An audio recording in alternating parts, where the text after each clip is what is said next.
नमस्कार, तुमचं सर्वांचं स्वागत आहे फिंदासच्या नवीन पॉडकास्टमध्ये. आणि आज आपण चर्चा करणार आहोत आर्थिक विषयावर. हा पॉडकास्ट आपण सादर करत आहोत बॉत्सो बीच, नॉर्वे इथून. आणि तुम्ही पाहत आहात मागे फ्योर्ड आणि त्यामागे एक सुंदरसं जंगल आहे. आणि या पॉडकास्टवर चर्चा करण्यासाठी आज आपल्या बरोबर आहेत फायनान्शियल फ्रीडम कोच, ऑथर आणि ट्रॅव्हलर समीर माचवे. नमस्कार, थँक्यू.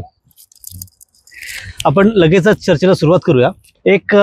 गेल्या काही वर्षांमध्ये एक अशी परिस्थिती झालेली आहे की 15-20 वर्षामध्ये शहरी भागातले जवळपास मेजॉरिटी कुटुंबांमध्ये नवरा बायको दोघंही काम करतात. डबल इन्कम आहे, पण तरी सुद्धा ही पिढी कर्जामध्ये आहे. पण आपण जर का 1 किंवा 2 जनरेशन मागे गेला तर आपल्याला हे चित्र दिसत नाही. तेव्हा एक करता पुरुष घरात असून, एक ब्रेड विनर असून सुद्धा कर्ज नव्हती लोकांवर. तर ही परिस्थिती का आली, तुमचं काय मत आहे? अत्यंत महत्वाचा प्रश्न आहे. आणि इनफॅक्ट आपण असं बघितलं तर हा एक सामाजिक प्रॉब्लेम आहे असं म्हणलं तरी वावगं ठरणार नाही. 2-3 कारण आहेत ह्याच्या मागे. पहिलं कारण हे आहे की 2 पिढ्या आधी लोक काही प्रमाणात तरी आपण म्हणू शकतो की अल्पसंतुष्ट होते, फार अँबिशियस नव्हते. So for them having a simple house आणि पब्लिक ट्रान्सपोर्टच वापरायचे मॅक्सिमम लोक. स्वतःची गाडी पाहिजे अशी काही अपेक्षा नसायची लोकांची, किंवा एक बेसिक लाईफस्टाईल जगण्यामध्ये लोक सॅटिस्फाईड होते. जसं इन्फॉर्मेशन एज सुरू झालं तसं लोकांना खूप अट्रॅक्शन झालं की मटेरियलिस्टिक थिंग गोळा करायच्या. त्याच्यामध्ये प्रामुख्याने अशा गोष्टी ज्या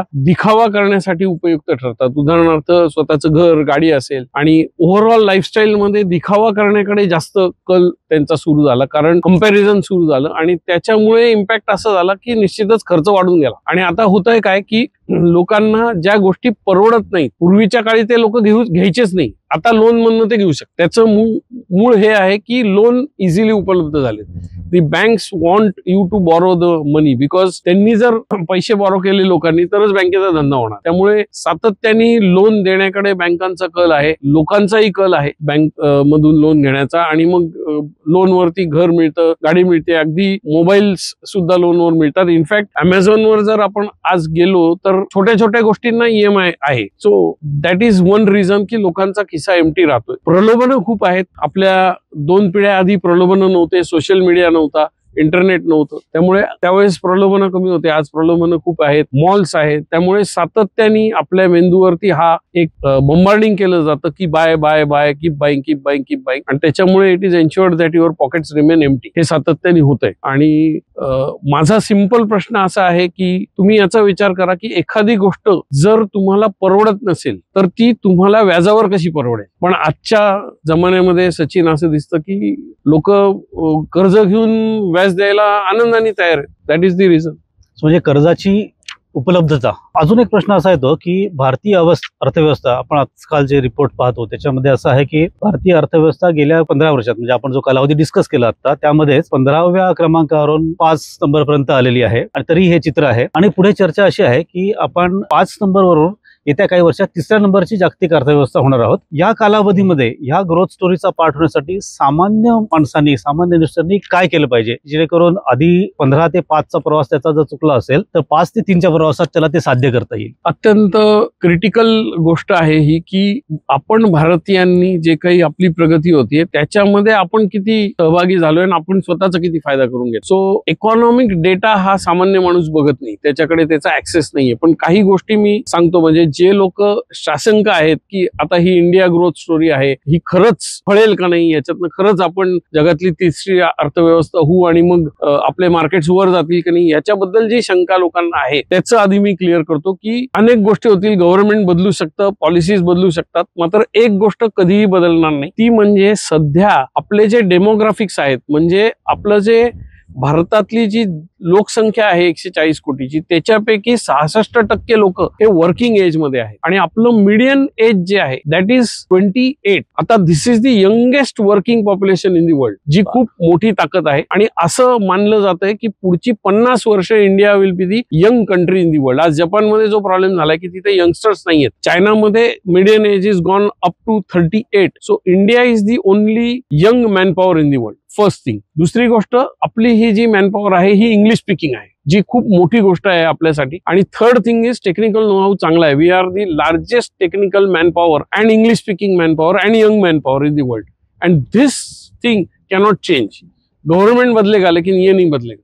आणि ही जी यंग लोक आहेत यांचा पर कॅपिटा इन्कम वाढतोय. आज आपण 2024 मध्ये बोलतोय. एका एस्टिमेट प्रमाणे जो पर कॅपिटा इन्कम आहे इंडियाचा तो आत्तापासून 70% वाढणार आहे 2030 पर्यंत. आता पर कॅपिटा इन्कम जर वाढला म्हणजे दरडोई इन्कम जर वाढला तर त्या पैशाचं लोक काय करणार आहेत? Obviously they will consume. So आज भारतामध्ये सगळ्यात जास्त कन्झम्पशन आहे. आता आपण युरोपमध्ये बसलोय, वी सी हिअर, इकडे मॉल्स असे भरलेले नसतात इंडियासारखे. तो एक मोठा फरक आहे की आपल्या इथे कन्झम्पशन मोठ्या प्रमाणावर. Because there is hi consumption there is hi production, and because there is hi production GDP is up, and because GDP is up the economy is expanding. त्यामुळे आता ज्या लोकांच्या डोक्यात शंका आहे त्यांनी पहिले शंका काढून टाका. इंडिया ग्रो होणे वाला आहे. तुमची इच्छा असो नसो, तुम्हाला कळत असो नसो, तरी काहीच फरक नाही पडत. इंडिया ग्रो होणार आहे पहिली गोष्ट. मग आता पार्टिसिपेट कसं करायचं? तर सामान्य माणसांनी सगळ्यात सोपा मार्ग काय पार्टिसिपेट करण्याचा? तर तुम्ही म्युच्युअल फंड मधनं इन्व्हेस्टमेंट करा.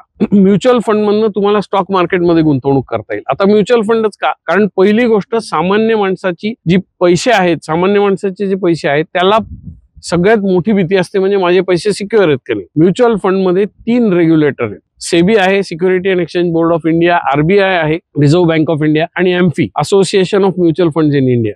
3 रेग्युलेटर असलेला हा ऍसेट क्लास आहे. 100% सेफ आहे. मागच्या 60 वर्षामध्ये म्युच्युअल फंड मध्ये एकही फ्रॉड झालेला नाही. मी स्वतः 19 वर्षापासून गुंतवणूक करतोय. मला रुपयाचं देखील नुकसान झालेलं नाहीये आणि माझे पैसे हे सरासरी 14 ते 15% चक्रवाढ व्याजाने वाढतात. This is how safe mutual fund are. आपल्या देशामध्ये बऱ्याच लोकांना गैरसमज आहे. त्यामुळे आतापर्यंत 60 वर्षात 5-6% लोकांपर्यंत पण म्युच्युअल फंडची संकल्पना पोहोचली नाहीये. खूप कमी लोक इथे इन्व्हेस्ट करतायत. पण मी तुम्हाला माझ्या 19 वर्षाच्या इन्व्हेस्टिंग एक्सपिरियन्स वरनं सांगतो, mutual fund is the safest. त्याच्यामध्ये तुमचे पैसे टाका if you want to participate in economy. आता म्युच्युअल फंड मधनं जाणारे पैसे हे इक्विटी मार्केट्समध्ये जातात. त्यामुळे आपल्याला शेअर मार्केटमध्ये इन्व्हेस्ट करायची काही गरज नाहीये. डायरेक्ट स्टॉक्स घेऊन आयडियली यू डोंट नीड, कारण त्याच्यासाठी तुम्हाला अभ्यास करावा लागेल आणि आपण अभ्यास करत नाही. सरासरी आपण 15 वर्ष शाळा कॉलेज हे करतो मग नोकरीला लागतो. पण आपण 1 वर्ष देखील स्टॉक मार्केटचा अभ्यास करत नाही. कुठला तरी एखादा लोक छोटा कोर्स करतात, इंस्टाग्रामवर रील बघतात, युट्यूबवर व्हिडिओ बघतात आणि जाऊन स्टॉक्स परचेस करायला लागतात. सो इथे तुमची एज्युकेशनची डेप्थ काहीच नाहीये. त्यामुळे डायरेक्ट स्टॉक्सच्या मागे लागू नका, पहिली गोष्ट. दुसरं, एवढ्या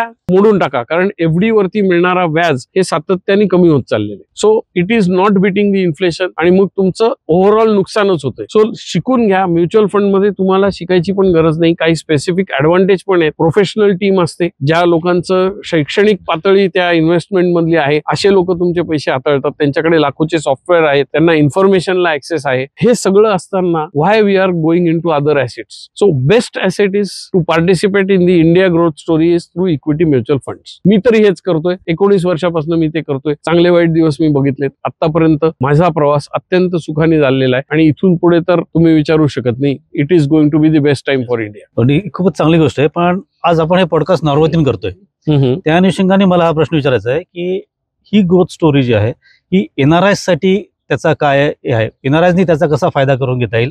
एनआरआयस कसे पार्टिसिपेट करू शकतात त्याच्यामध्ये? Right. So since we are in Norway, NRIs ला माझी ही अपील आहे की तुमच्याकडे एक युनिक ऍडव्हान्टेज आहे जो इंडियन लोकांकडे नाही. तो कुठला आहे? तर तुम्ही अशा इकॉनॉमी मध्ये काम करताय विच पेज यू वेल. इथे पगार कम्पॅरेटिव्हली जास्त आहेत, इन्कम लेवल जास्त आहेत. मग तुम्ही नॉर्वेत असा, युरोपातल्या कुठल्याही भागात असा, किंवा अमेरिकेमध्ये असा, किंवा ऑस्ट्रेलियामध्ये असा, but overall if you see the per capita income in this develop countries is much more. So पहिला जमेची बाजू काय? तर तुमचा इन्कम चांगला आहे. दुसरा ऍडव्हान्टेज काय आहे तुम्हाला? की तुमचं इंडियन ओरिजिन असल्यामुळे you have the opportunity to invest in the fastest growing economy on earth. It is the largest economy in the world right now. सगळं जग तिथे इन्व्हेस्ट करते आणि तुम्हाला भारतीय असल्यामुळे हा डायरेक्ट ऍक्सेस आहे की तुम्ही तिथल्या इक्विटी मार्केट्समध्ये you can directly invest. Best thing as I said earlier, mutual fund सही आहे, त्याच्यातच इन्व्हेस्ट करा. एक तुमचं अकाउंट ओपन करून घ्या. ज्यांना कोणाला अकाउंट ओपन करायचंय या व्हिडिओच्या डिस्क्रिप्शन मध्ये मी त्याची लिंक देतो. तिकडनं तुम्ही अकाउंट ओपन करू शकता आणि तुमची इन्व्हेस्टमेंट लगेच चालू करा. कारण चांगल्या इकॉनॉमीत तुम्ही कमवताय आणि चांगल्या इकॉनॉमीमध्ये तुम्ही गुंतवताय. हा माझ्या हिशोबाने एक सुवर्ण पंचम योग आहे. याचा फायदा घ्या. पुढची 10, 15, 20 वर्ष हा भारताचा सुवर्ण काळ आहे. Don't miss that. जेव्हा पहिला प्रश्न आपण डिस्कस करतो तेव्हा तुम्ही एक छोटासा संदर्भ दिला की विचारसरणी माणसांची कशी होती. त्याबद्दल मला विचारायचं आहे की आता गेल्या 20 वर्षापासून तुम्ही या बिझनेसमध्ये आहात आणि यू सीन 2000+ फॅमिलीज ज्यांची इन्व्हेस्टमेंट, ज्यांचं फायनान्शियल लाईफ जवळून पाहिलंय. तर एक सक्सेसफुल इन्व्हेस्टर आणि एक नॉट सो सक्सेसफुल और अनसक्सेसफुल इन्व्हेस्टर यांच्या विचारसरणीमध्ये, माइंडसेटमध्ये काय फरक असतो, थोडं एक्सप्लेन करा. ओके, सो सगळ्यात पहिले इन्व्हेस्टर हा बुद्धीने इन्व्हेस्टर असतो. पहिले आपण ते लक्षात घेऊ. आपण सगळे जवळपास सेम एज्युकेशन सिस्टीम मध्ये जातो. 1ली ते 10वी शाळेमध्ये, 11वी 12वी आणि त्याच्यानंतर एखादं ग्रॅज्युएशन, मग ते 3, 4, 5 वर्षाचं ग्रॅज्युएशन असेल. या 15-16 वर्षाच्या कालावधीत आपल्याला कुठल्याही प्रकारचं आर्थिक शिक्षण दिलं जातं. त्यामुळे आपण पैशाबाबतचं खूप कमी ज्ञान घेऊन जगामध्ये बाहेर पडतो आणि मग पैशाची ऍक्टिव्हिटी करायला लागतो. तर सगळ्यात पहिली गोष्ट कुठली आहे इन्व्हेस्टरची? जो चांगला सुज्ञ इन्व्हेस्टर आहे तो पहिले काय करेल की तो पहिले सेव्हिंग करेल. त्यांनी जर 100 रुपये कमवले तर त्यातले तो 20 रुपये, 25 रुपये, 30 रुपये, 40 रुपये असं सेव्ह करेल. पहिली गोष्ट. अनेक लोक सेव्हिंगच करत नाहीत. आपण जर एक स्टॅटिस्टिक्स बघितलं तर बहुतांश लोकांकडे महिन्याच्या एंडला पैसेच उरत. सो ही पहिली क्वालिटी आहे की सेव्हिंग करणं. दुसरी क्वालिटी काय आहे की ते सेव्हिंग केलेले पैसे त्याला टिकवता येतात आणि ते टिकवण्यासाठी तो एक इमर्जन्सी फंड आपला तयार करतो की 6 महिन्याचा जो त्याचा खर्च आहे तो एका सेपरेट फॉर्मॅटमध्ये, एका सेपरेट लिक्विड फंड मध्ये किंवा एफडी मध्ये तो बाजूला ठेवतो की देव न करो त्याचा जर इन्कम उद्या बंद पडला कुठल्याही कारणामुळे, नोकरी गेली, दुकान बंद पडलं. आणि आपण हे कोविडमध्ये बघितलेलं आहे.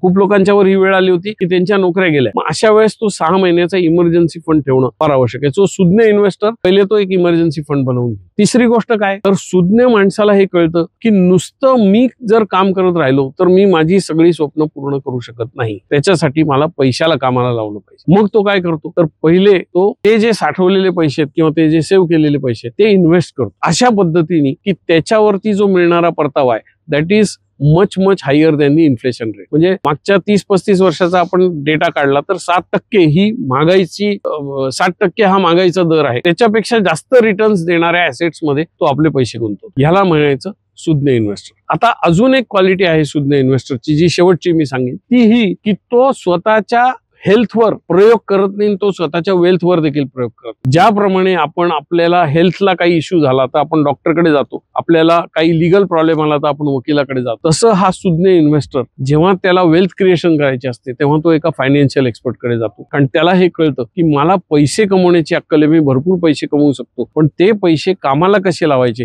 त्यातून आणखीन पैसा कसा निर्माण करायचा, ह्याला वेगळे स्किल्स लागतात आणि ते एका फायनान्शियल एक्सपर्टकडे असतात. म्हणून तो त्या फायनान्शियल एक्सपर्टकडे जाईल आणि त्याच्या मार्फत त्याला भले पैसे देईल आणि ते थोडके पैसे खर्च करून तो स्वतःचं वेल्थ क्रिएशन करून घेईल. आणि त्याला माहिती आहे की तो जे पैसे देतोय त्याच्यापेक्षा कैक पटीने त्याचं वेल्थ क्रिएशन होऊ शकतं. जसं आपण डॉक्टरला फी देतो तशी जिथे तो फी देऊन ते काम करून घेतो. आणि दॅट इज वाय आपल्या समाजामध्ये ही मानसिकता असलेले लोक कमी आहेत. त्यामुळे 1-2% वर श्रीमंत लोक आपल्या समाजात सापडत नाही, कारण ही मानसिकताच नाही मुळात. हा खूप चांगला फरक सांगितला तुम्ही.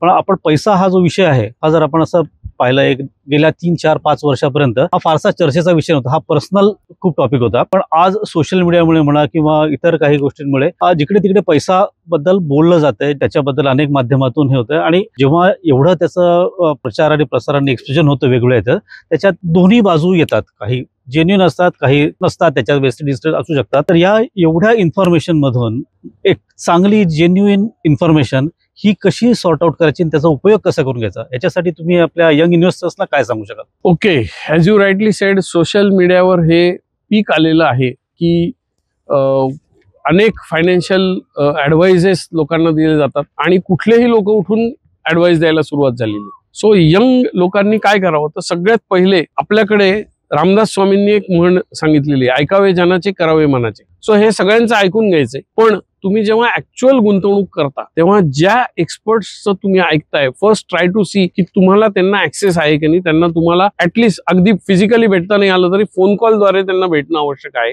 आणि त्यांच्याशी त्याची चर्चा करा. हा अंदाज घ्या की हा जो समोरचा एक्सपर्ट आहे हा खरंच एक्सपर्ट आहे का फक्त बोली बच्चन देतोय, हे चेक करणं फार आवश्यक आहे. आणि आज जर तुम्ही हे केलं, तुम्ही त्याची शहनिशा करा. जेव्हा तो माणूस तुम्हाला सांगतो की मी एवढे असं पैसे कमवून देईन, हा स्टॉक घेतला तर असं, तर हे चेक करा की तो स्वतः हे पैसे कमवतोय का. एखादा माणूस जर क्लेम करतोय की मी तुम्हाला श्रीमंत बनवीन, तर पहिले हे चेक करा की तो स्वतः श्रीमंत आहे का, त्याचा पोर्टफोलिओ आहे का, is he ready to share his portfolio. तो पब्लिक मध्ये तुमच्याशी पोर्टफोलिओ शेअर नाही करणार, पण प्रायव्हेट मध्ये जर एक चांगला ऍडवायझर असेल तर तो तुमच्याशी त्याचा पोर्टफोलिओ देखील शेअर करेल. तुम्हाला तो नॉलेज देतोय का हे पहिले चेक करा, का तो टिप्स देतोय. ह्याच्यात खूप there is a very thin line between this two, की टिप्स देणारा माणूस वेगळा आणि नॉलेज देणारा माणूस वेगळा. सो त्याच्या सोशल मीडियावर हे तुम्ही चेक करा की इंस्टाग्रामवर रील बघून तुम्ही करताय, त्याचा युट्यूब चॅनल आहे, तिथल्या व्हिडिओजला काही अर्थ आहे का, इझी शेअरिंग नॉलेज. हे जर तुम्ही केलं, नॉलेज जर तुम्ही त्याच्याकडे असलं, तरच मग तुम्ही त्याच्याबरोबर एंगेज होऊन त्याच्या मार्फत गुंतवणूक करायला पाहिजे. अदरवाईज असे पायलीचे 55 खूप लोक आहेत जे सातत्याने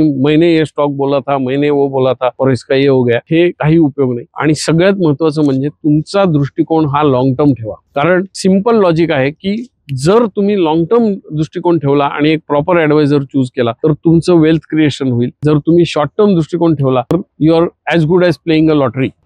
बरोबर आहे. आणि अजून एक महत्वाचा मुद्दा जो डिस्कस करा असं वाटतं तो म्हणजे आर्थिक साक्षरता. राईट. जे नॉर्मल एज्युकेशन याच्याबद्दल तुम्ही बोललात, पण आर्थिक साक्षरतेसाठी यंग जनरेशननी काय केलं पाहिजे? फार महत्वाचा प्रश्न हा आहे. आणि आर्थिक साक्षरतेचा अभाव नुसतंच यंग जनरेशन नाही, मी तर म्हणेन सगळ्यांनीच आर्थिक साक्षरतेच्यासाठी काही ना काहीतरी केलं पाहिजे. सगळ्यात पहिले हे लक्षात घ्या की आपल्याकडे एक रिसोर्स कॉमन आहे. एक साधं उदाहरण मी तुम्हाला देतो. भारतामध्ये समजा आपण टाटा, बिर्ला, अंबानी हे श्रीमंत लोक म्हणले, ते श्रीमंत लोक, मध्यमवर्गीय लोक जे एका 4 व्हीलर मध्ये फिरतात, आणि आपण जेव्हा सिग्नलला थांबतो तर भारतामध्ये कॉमनली एखादा भिकारी येतो तुमच्याकडे पैसे मागायला. या 3 लोकांमध्ये तो रस्त्यावरचा भिकारी, गाडीत बसलेला मध्यमवर्गीय माणूस आणि टाटा, बिर्ला, अंबानी या तिघांमध्ये फरक अनेक आहेत, मात्र एकच गोष्ट कॉमन आहे. निसर्गाने तिथं भेदभाव केलेला नाही. तो काय आहे तर या प्रत्येकाकडे सेम वेळ आहे. प्रत्येकाला दिवसाचे 24 तास दिले. तो भिकारी काय आहे, तो मध्यमवर्गीय माणूस काय आहे, आणि तो श्रीमंत काय आहे. It is a function of त्या 24 तासात हे लोक काय करतात. पहिली गोष्ट. सो माझा आत्ताचा जो दृष्टिकोन आहे यंग जनरेशन कडे बघण्याचा, त्यातले बहुतांश लोक, 100% मी म्हणणार नाही, पण बहुतांश लोक हा वेळ वाया घालवत आहे. जर तुम्ही तुमचा वेळ वाया घालवत असाल आणि तुम्ही मध्यमवर्गीय आहात असे मी गृहीत धरतो, तर तुमचा प्रवास त्या भिकाऱ्याच्या दिशेने सुरू झालाय हे विसरू नका. जर तुम्ही तो वेळ सत्कारणी घातला, तुम्ही शिकले आणि तो वेळेचा विनियोग जबाबदारीने केला, तर तुमचा प्रवास तो श्रीमंत माणसाकडे सुरू झालाय. मी एक साधं उदाहरण देतो माझ्या लाईफमध्ये. मी जेव्हा जॉब करत होतो काही काळापूर्वी, काही वर्षांपूर्वी, त्यावेळेस मी बसनी रोज ट्रॅव्हल करायचो 45-50 मिनिटं. माझ्या आयुष्यातली सगळ्यात जास्त पुस्तकं मी त्या प्रवासात वाचली. आणि माझ्या बरोबरचे सहप्रवासी जे आम्ही एका फॅक्टरीत काम करायचो, ते सगळे झोपा काढायचे, नाही तर कानाला हेडफोन लावून गाणे ऐकायचे. मी तो वेळ सत्कारणी घातला. मी अनेक पुस्तकं वाचून काढले. मी माझा मेंदू पॉलिश करत राहिलो आणि रोज माझं हे टार्गेट असायचं की मी रोज 1% सुधारलो पाहिजे. आणि त्याच्यामुळे I became rich and they are still middle class. That is the reason, because I use my time. So time carefully वापरा, वाचन करा. अजूनही मी रोज 1 ते 1.5 तास किमान वाचन करतो. तुम्ही देखील वाचन करा. अनेक पुस्तकं आहेत, मी काही पुस्तकं रेकमेंड करीन. So please make sure that you read. आज वाचन करणं खूप सोपं झालंय. हार्ड कॉपी बुक्स तुम्ही वाचू शकता, पॉडकास्ट ऐकू शकता, युट्यूबवरचे व्हिडिओज आहेत, ऑडिओ बुक्स आहेत. There are multiple methods, but you have to keep learning. आणि शक्यतो हा प्रयत्न करा की फायनान्शियल रिलेटेड पुस्तकं आणि सेल्फ डेव्हलपमेंट रिलेटेड पुस्तकं जर तुम्ही वाचली तर तुम्हाला तुमच्या आर्थिक साक्षरतेसाठी त्याचा उपयोग होईल. फायनान्शियल नॉलेज तुमचं वाढेल. कारण रॉबर्ट कियोसाकी जसं म्हणतो की पैसे येतील आणि जातील, पण तुमचं फायनान्शियल नॉलेज कधीच जाणार नाही. So get after financial knowledge, forget the money, start learning, money will follow. म्हणजे टाइम मॅनेजमेंट आणि reading, this is the key to improve the financial literacy. प्रत्येकाची आयुष्यात काही स्वप्न असतात आणि आपण त्यांना लाईफ गोल्स म्हणू. तर हे गोल्स अचीव्ह करण्यासाठी प्रोसेस काय आहे? फायनान्शियल गोल्स हा माझा महत्वाचा मुद्दा आहे. ओके. सो आपण एक सिंपल उदाहरण घेऊ की एखादा यंग व्यक्ती आहे आणि त्याला नुकतीच नोकरी लागली आहे. सो त्यांनी या प्रोसेसला कसं अप्रोच केलं पाहिजे? तर पहिली गोष्ट म्हणजे काय होतंय की नोकरी लागल्यावर पगार आला की सगळ्यात पहिले तो खर्च करण्याचे विचार करतो. सो पहिले त्यांनी बसून आपले गोल्स तिथे सेट केले पाहिजेत की माझ्या समोर येणारे मोठे खर्च काय काय आहेत. तर पहिली गोष्ट, अजून तरी भारतामध्ये लग्नाचा खर्च आईबाप करतात, त्यामुळे तो खर्च त्याच्या डोक्यावर नाही. पण नंतर मुलं होतील, त्यांच्या शिक्षणाला पैसे लागणार आहेत. आज शहरांमध्ये आपण बघितलं तर शाळा कॉलेजची फी प्रचंड प्रमाणात वाढली. वरतून अट्टहास असा आहे आईबापाचा की आमच्या मुलांनी चांगल्यात चांगल्या शाळेत शिकलं पाहिजे, भारीत भारी शाळेत शिकलं म्हणजे ते पोरगं भारी नसेल तर चालेल, शाळा मात्र भारी पाहिजे, असा हा अट्टहास आहे. त्यामुळे खर्चिक आहे. सो मुलांच्या शिक्षणाला भरपूर मजबूत पैसा लागणार आहे, ग्रॅज्युएशनला पैसा लागणार आहे, त्याच्यानंतर लग्न. आपण भारतीय लोक 10-15 वर्ष सेव्हिंग करतात आईबाप, आणि महिन्याभरात त्या लग्नाच्या सोहळ्यात तो पैसा संपून टाकतात. That is how we are. ते आपलं ट्रॅडिशन आहे. सो तो एक मोठा खर्च आहे. आणि मग सगळ्यात शेवटी म्हणजे आपली रिटायरमेंट. आता 25व्या वर्षी 30व्या वर्षी लोक रिटायरमेंटचा विचारच करत, आणि त्यांच्या डोक्यात गाणं काय वाजते, अभी तो पार्टी सुरू हुई है. एवढ्या 20-25 वर्षानंतर होणाऱ्या इव्हेंटचा अजिबात ते विचार करत नाही, पण तो ह्याच वेळेस केला पाहिजे. कारण तो विचार जर तुम्ही लवकर केला तर तुम्हाला खर्च कमी येणार आहे, तुम्हाला गुंतवणूक छोटी करावी लागेल, नंतर मोठी करूनही उपयोग होणार नाही. सो हे करा, एका फायनान्शियल एक्सपर्ट कडे जा, त्याच्याशी ही चर्चा करा की माझ्या समोर हे सगळं वाढून ठेवलेलं भविष्य आहे, आणि ह्या सगळ्यासाठी मला किती पैसे लागणार आहे, त्यातून तुम्ही नंतर गाडी घेणार आहे, त्यातून तुम्ही फॅमिली झाली की तुम्ही फिरायला जाणार आहे, हे इतर खर्च आहेतच की. ह्याचं सगळ्यांचं नियोजन करा. आपला सगळा फोकस फक्त इन्कमवर आहे, त्याच्याऐवजी हे जर तुम्ही गोल्स तुमचे सेट केले प्रॉपरली, त्याच्यावरती चर्चा केली एका फायनान्शियल एक्सपर्टकडे जाऊन, आणि मग त्याच्यासाठी आपल्या पैशाचं योग्य पद्धतीने नियोजन केलं, त्याची प्रॉपर गुंतवणूक केली, आणि एक सुवर्ण मध्य साधला की मी आज पण मजा करीन, आज पण माझं आयुष्य चांगलं जगीन, आणि फ्युचरसाठी पण मी पैसे बाजूला ठेवेन. असा जर सुवर्ण मध्य तुम्हाला साधता आला तर मला असं वाटतं की कुठल्याही माणसाला इझिली त्याचं आयुष्य अगदी उत्तम पद्धतीने जगता येईल. खूपच चांगली गोष्ट आहे. काही वर्षापूर्वी असं एक चित्र होतं की मुलगा किंवा मुलगी नोकरीला लागला, कमवता झाला की ते आर्थिकदृष्ट्या स्वावलंबी झाले असं म्हटलं जायचं. पण आर्थिकदृष्ट्या स्वावलंबी होणं आणि फायनान्शियली फ्री होणं, फायनान्शियल फ्रीडम, या दोन भिन्न गोष्टी आहेत. यातला नेमका फरक काय आणि तो कसा अचीव करायचा? ओके, आजकाल हे देखील सोशल मीडियावर हा मोठा चर्चेचा विषय आहे की फायनान्शियल फ्रीडम म्हणजे नक्की काय, नक्की काय.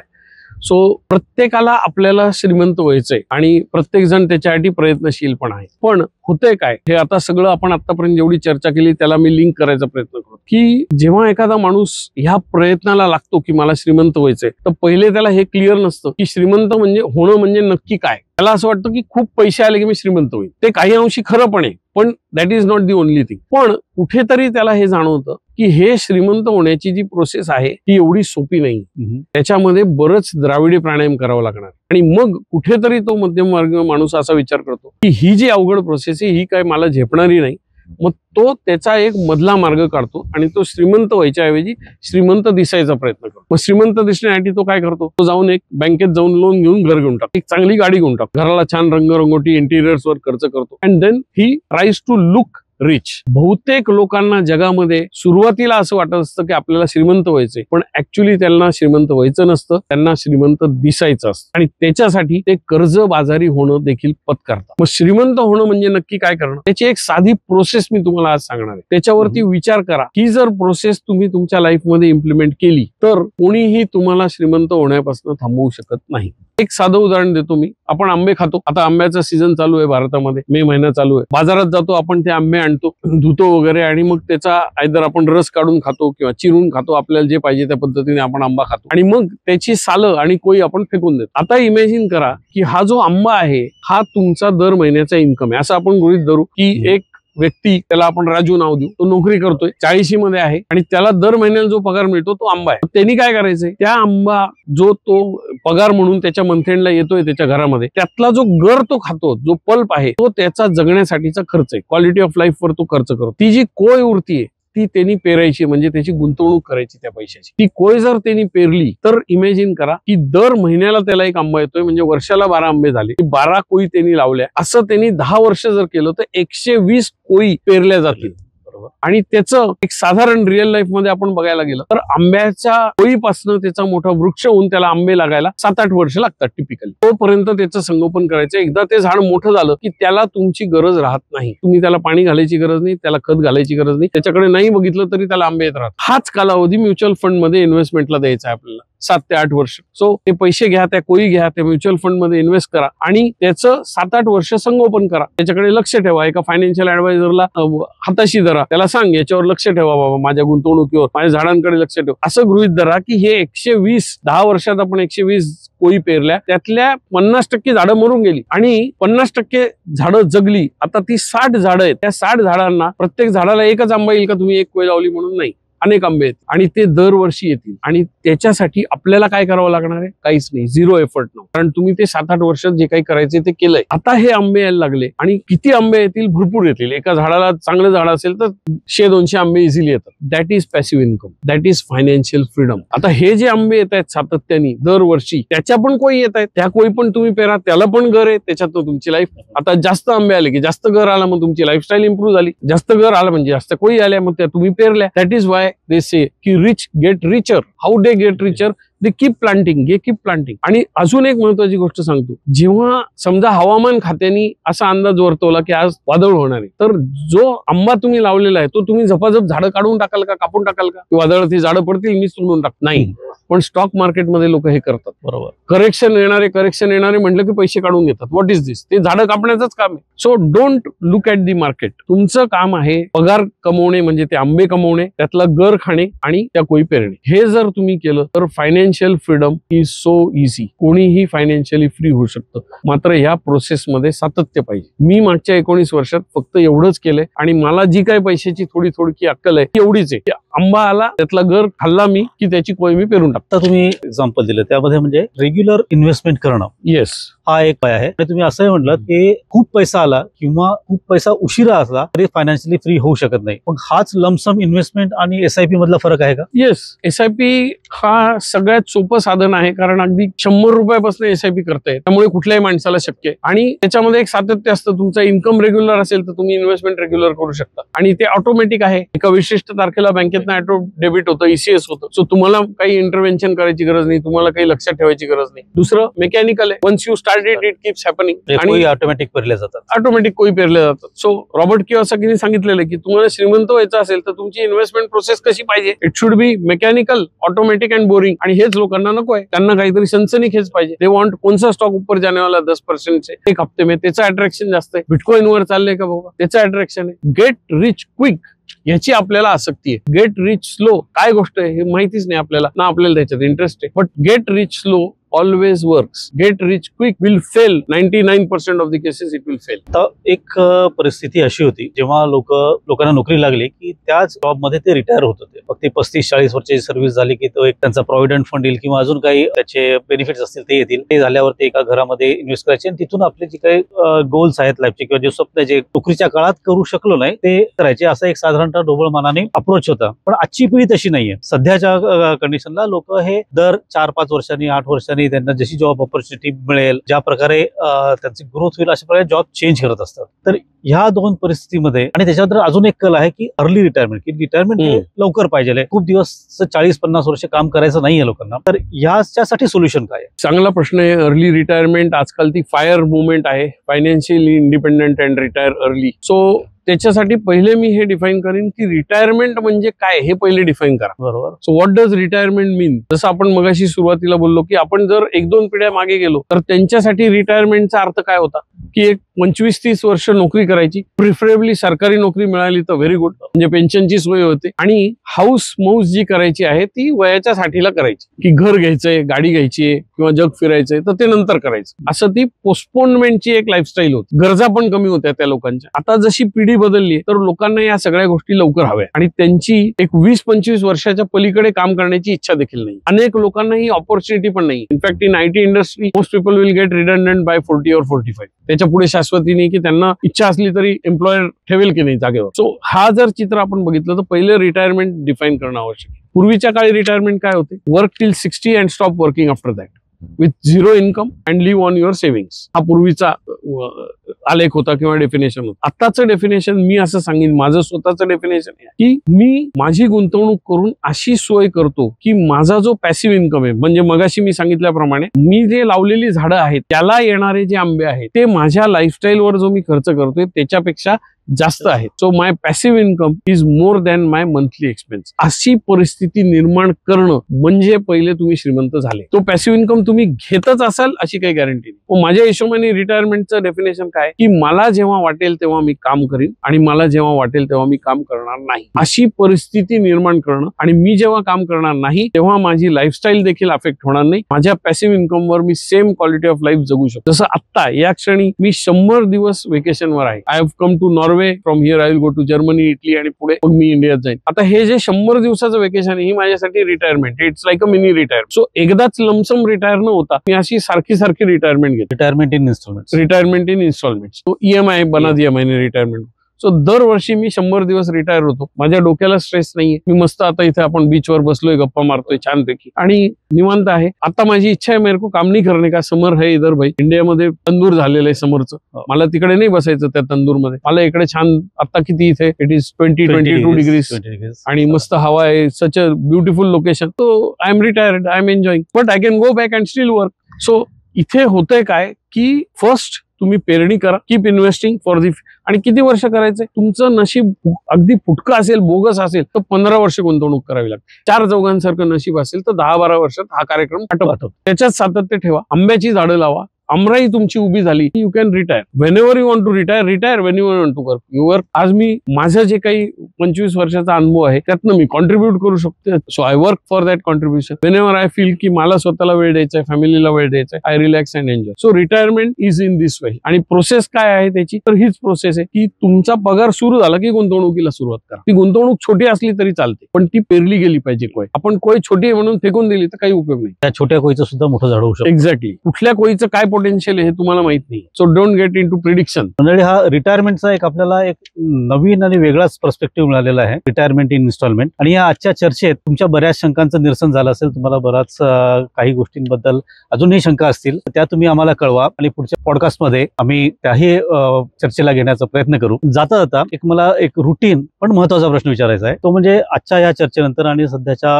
एकंदरीत फायनान्शियल एन्व्हायरमेंटमध्ये तुम्हाला आजच्या इन्व्हेस्टर्सला आणि मुख्य करून जे लोक आता नुकते जॉब लागणार आहेत किंवा अजूनही त्यांची शिक्षण शेवटच्या टप्प्यात आहेत अशा लोकांसाठी काय मेसेज द्यायचा आहे त्यांना फायनान्शियली फ्री होण्यासाठी? Okay, very important. Especially youngsters साठी हे खूप इम्पॉर्टंट आहे. सगळ्यात पहिलं मी काय सजेस्ट करीन तर तुमचं शिक्षण संपलं की तुमचं शिक्षण थांबवू नका, पुढे वाचन चालू ठेवा. Education is a life long process. आधी तुम्ही फॉर्मल एज्युकेशन मध्ये असता, नंतर तुम्ही इन्फॉर्मल एज्युकेशन. सो तुमच्या रुटीन लाईफ मध्ये किमान 1 ते 2 तास तुम्ही नवीन काहीतरी शिकलं पाहिजे. Preferably on self development, preferably on financial management. या गोष्टी शिका. अनेक पुस्तकं आहेत, मी आता रेकमेंड करीन काही पुस्तकं. रॉबर्ट कियोसाकीचं पुस्तक आहे रिच डॅड पुअर डॅड. पुढे त्याचे अनेक पुस्तकं आहेत, cash flow quadrant guide to investing, ते वाचा. नेपोलियन हिलचं पुस्तक आहे थिंक अँड ग्रो रिच, किंवा अशाच टाईपची अनेक पुस्तकं आहेत. अलीकडच्या रिसेंट काळामध्ये आलेलं पुस्तक म्हणजे सायकोलॉजी ऑफ मनी किंवा रिचेस्ट मॅन इन बॅबिलॉन. अशा अनेक पुस्तकं आहेत. One of the best books that I have read in my life is the science of getting rich. Wallace वॅटल्सचं हे पुस्तक आहे. 19व्या शतकात लिहिलेलं one of the best books आहे. आणि सरते शेवटी मी 2 पुस्तकं लिहिली आहेत, ती पण तुम्ही वाचू शकता. माझं पुस्तक 25 habits that make you rich, 22 वर्षाचा अनुभव मी त्याच्यात टाकलाय. ते पुस्तक तुम्ही टेम्पलेट म्हणून वापरू शकता. श्रीमंत होण्याची टेम्पलेट आहे त्या पुस्तकात.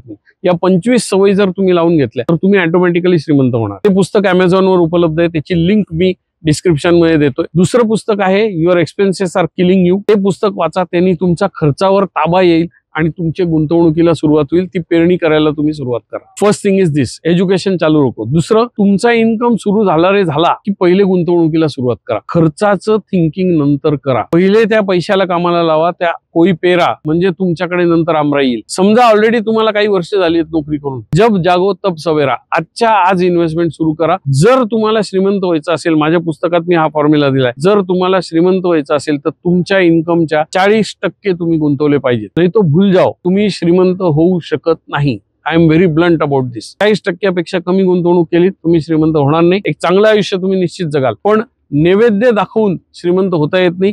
10-15% लोकांना सवय असते की फक्त 10-15% गुंतवणूक करायची, त्यांनी श्रीमंत होता येत. First thing. दुसरी महत्वाची गोष्ट, ऍक्शन घ्या. नुसतं तुम्ही वाचन करून उपयोग नाही, त्याच्यावर ऍक्शन घ्या. माझ्या पुस्तकात मी एक वाक्य टाकलंय, what is the greatest misery of life. एक साधं उदाहरण मी तुम्हाला देतो. गुंतवणूक करायला पाहिजे हे प्रत्येक माणसाला माहिती, पण खूप थोडे लोक त्याची अंमलबजावणी करतात, ऍक्च्युअल ऍक्शन घेतात. म्हणून मी ते वाक्य टाकलंय की what is the greatest misery of life. It is that all of us know what to do but few of us do what we know. The game of life is in doing and not in knowing. So knowledge तर घ्याच घ्या, घ्या, पण त्याचा वापर करा, त्याचं implementation करा, त्याच्यावरती अंमलबजावणी करा, तरच तुमची ग्रोथ होईल. आणि तुम्हाला या विषयावर अजून काही माहिती लागली, काही नॉलेज घ्यायचं असेल, माझ्या युट्यूब चॅनलवर सबस्क्राईब करा. मी पुस्तक लिहिलेले आहेत, दरवर्षी मी पुस्तक लिहितो, so that I can share my knowledge with the community. ते पुस्तकं वाचा, अमेझॉनवर उपलब्ध आहेत. माझ्यासारखे अनेक लोक असतील, त्यांचे युट्यूबवर व्हिडिओ बघा. आणि जर तुम्हाला आर्थिक नियोजन करायला काही गाईडलाईन्स लागल्या, काही मदत लागली, तर